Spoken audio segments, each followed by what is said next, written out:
Lot of rumors had come up that Australia didn't treat international students in a really good way.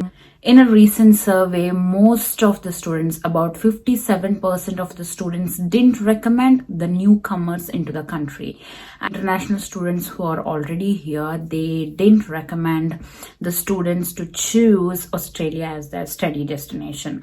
And this video is my personal experience, and which I'm gonna share with you. Out of this, you can decide whether you can choose Australia or whether you can choose any other country. I'm not here to promote Australia or Australian university. Nothing is sponsored, nothing is biased here. It's just my personal experience which I'm sharing with you all.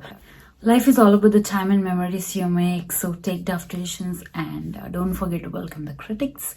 This is One Girl's View, and I am Devika Krishna from Melbourne, Australia. Just in case if you don't know, I do videos about everything that I've been experiencing so far in Australia. If you haven't subscribed to my channel, please go and hit that subscribe button. It's gonna be helpful for me a lot of new things coming up on Monday, Wednesdays and Fridays every week. So hit that notification bell. Whenever I upload a video, you will get notified, and I definitely feel that you would love it. If you're confused about choosing Australia as your study destination, without any further ado, let's dive into the video.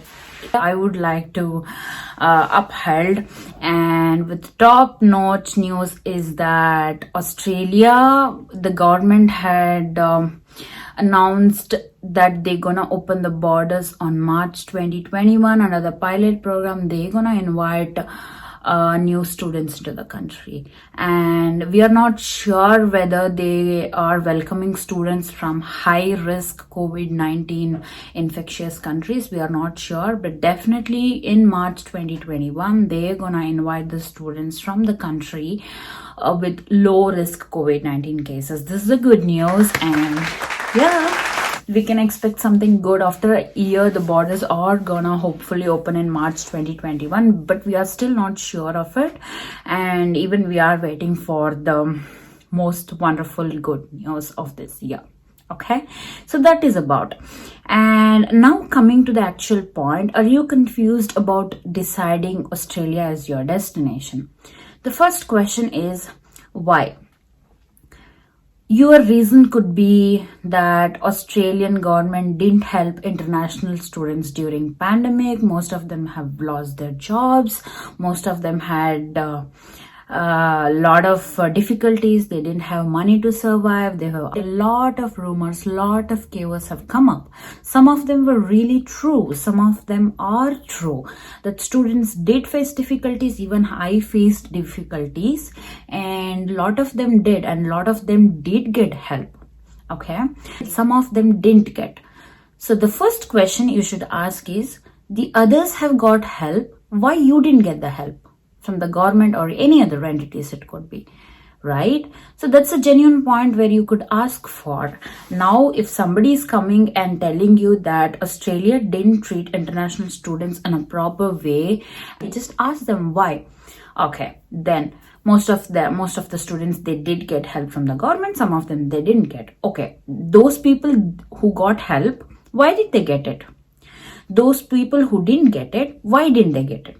So this is the question that you could ask. Why? Just why? Ask why. Okay.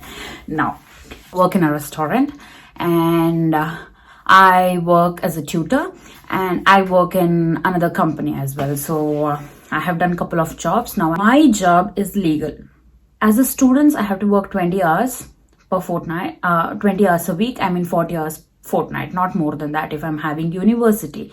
If I don't have university, if I'm on my vacation, I can work full time. So these are the legal terms. I am working legally here. Okay, I'll be having my own pay slips, I'll be having my TFN number.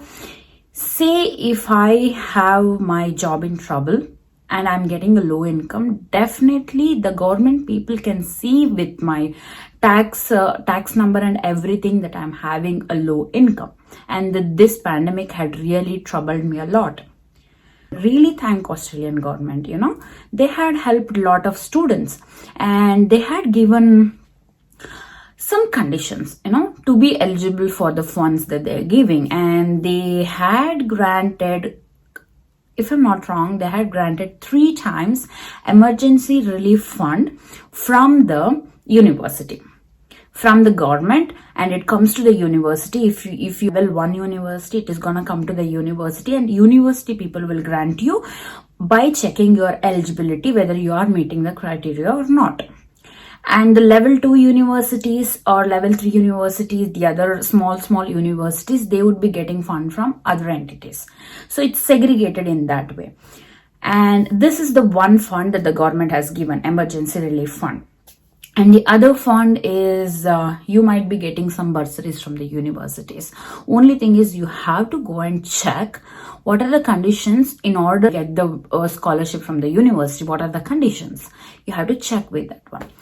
Say you are not getting the emergency relief fund, you are not eligible for that, and you are not even eligible for the funds that you are getting from the universities. And there's another fund that's going on is from Red Cross organization. Even they are helping lot of temporary residents and lot of students.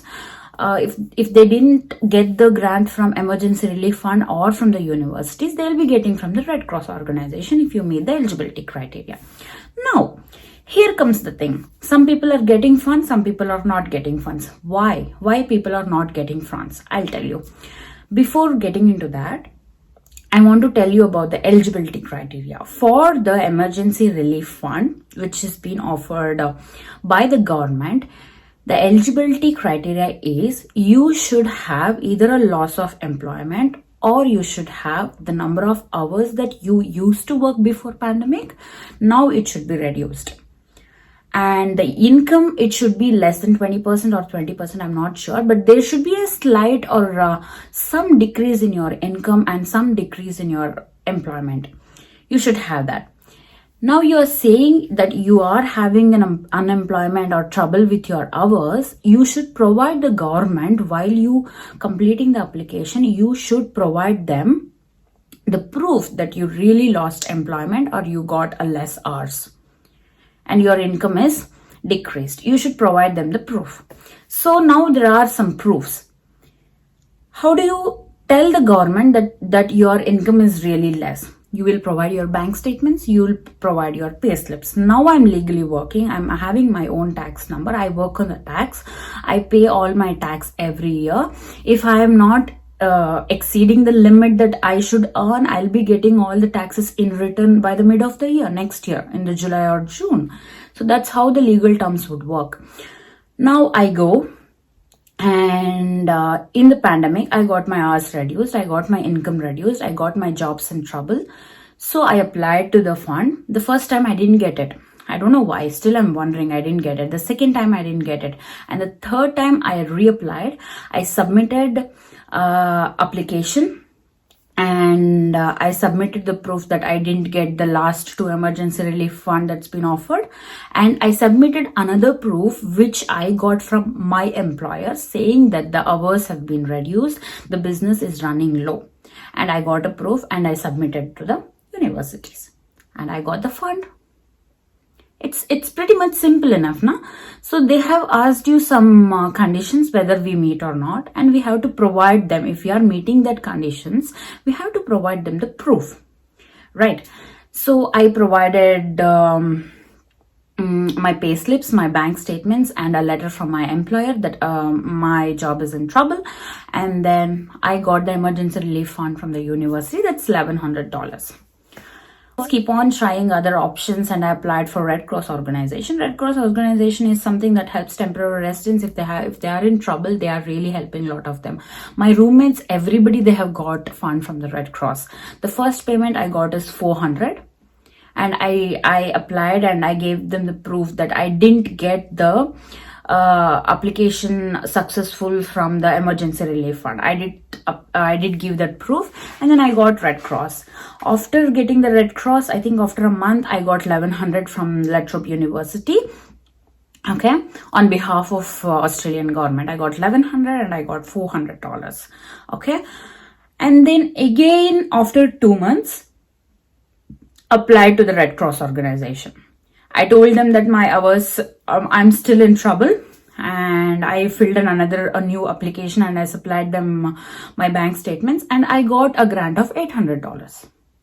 So what not, guys? That's how I got help from the government, and government did help me. And the people who haven't got all these facilities, I'm sure either they are not working legally in the country, either they are not getting pay slips, either they are not working on the tax, and either they are not either they are working cash in hand jobs. That's how the cash in hand jobs, and they got in trouble, and they are not having any proof that so and so person is working under them, so they cannot go and really apply. This could be students' fault, right? And the other thing which I want to tell is I have got help from government. For our apartment, it's a 2-bedroom flat. We used to pay $1650 per month. Now there is a rent relief funds also going on, guys. Even now, I'm not sure you can apply or not. Just check with the website, Victorian websites. There are rent relief funds. I applied around my room. This house is in my names and the other person's name. He applied around 4 months back. He got the relief. Even that relief is having its own conditions which we have to meet, and we should have 20% decrease in our employment income, and he applied, and he got 3,000 bursary. 3,000 rent relief fund.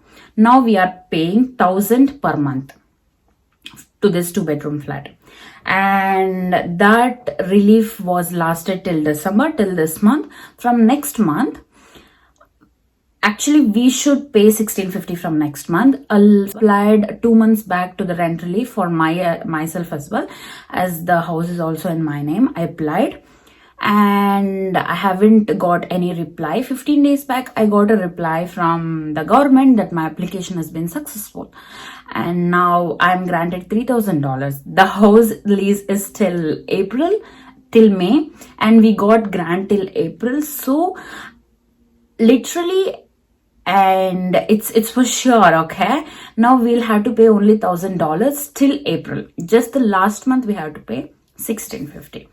That is how it works. Now I'm working legally, and I'm paying all my taxes. I have all the proof that I'm working, and I lost my employment, and the government granted me relief. Why not, guys? Government had really helped a lot of students who are, I really recommend all of them to come forward and do another article or whatever you want, and let the other students who wants to come and explore new places and the entire new life here in Australia, let them come and enjoy.